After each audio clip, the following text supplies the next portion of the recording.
তো যে বা যারাই এই নির্বাচনকে আসলে প্রশ্নবিদ্ধ করার উদ্দেশ্যে নির্বাচন থেকে সরে দাঁড়িয়েছেন, তারা আসলে তাদের দলীয় সিদ্ধান্ত, তারা হয়তো জানো যে তাদের হয়তো এই নির্বাচনে ভরাডুবি হওয়ার সম্ভাবনা আছে, সেটি আগে থেকে আজ করতে পেরেই হয়তো তারা সেখান থেকে সরে দাঁড়িয়েছে। আমরা দেখেছি যে ৩৩ বছরের জটিলতা কাটিয়ে প্রশাসন শতভাগ সদিচ্ছার সাথে এই নির্বাচনটি সুষ্ঠুভাবে সম্পন্ন করার জন্য শতভাগ চেষ্টা করেছেন এবং কিছু ত্রুটি প্রশাসনের পক্ষ থেকে ছিল, কেননা এত জটিল একটি কর্মযোগ্য আসলে করার জন্য প্রশাসন হয়তো অতটা প্রস্তুত ছিল না।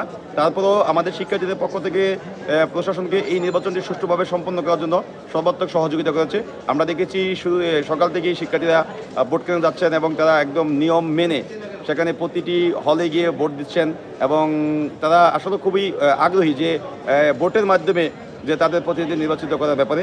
তো যে বা যারাই এই নির্বাচনকে আসলে প্রশ্নবিদ্ধ করার উদ্দেশ্যে নির্বাচন থেকে সরে দাঁড়িয়েছেন, তারা আসলে তাদের দলীয় সিদ্ধান্তের ভিত্তিতে কিন্তু এই কাজটি করেছেন। তা আমরা মনে করি শিক্ষার্থীরা এখনও মাঠে আছে এবং শিক্ষার্থীরা আশা করি ফলাফল যাই আসুক সেটা মেনে নেবে।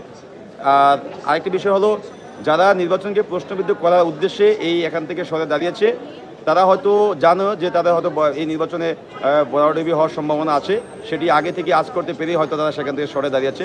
আমাদের কথা হলো জাকসু বাস্তবায়িত হয়েছে ৩৩ বছর পর, এটাই আমাদের সবচেয়ে বড় পাওয়া। আর পাস ফেল যাই আসুক, শিক্ষার্থীরা ভোটের মাধ্যমে যে ফলাফল আমাদেরকে দিবেন, আমরা সেই ফলাফলটাই অবশ্যই সবাই মেনে নেব।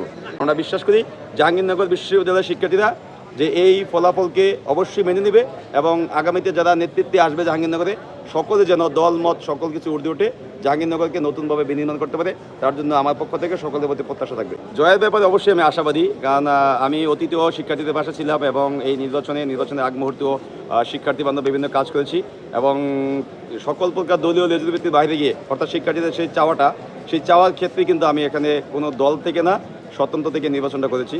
যেহেতু শিক্ষার্থীদের পরামর্শেই স্বতন্ত্র থেকে নির্বাচনটা করা, আমি বিশ্বাস করি শিক্ষার্থীরা তাদের যেই আশ্বাসটা আমার উপরে রাখবেন এবং আমাকে নির্বাচিত করবেন এবং আশা করি যে আমি জয়ের ব্যাপারে আশাবাদী।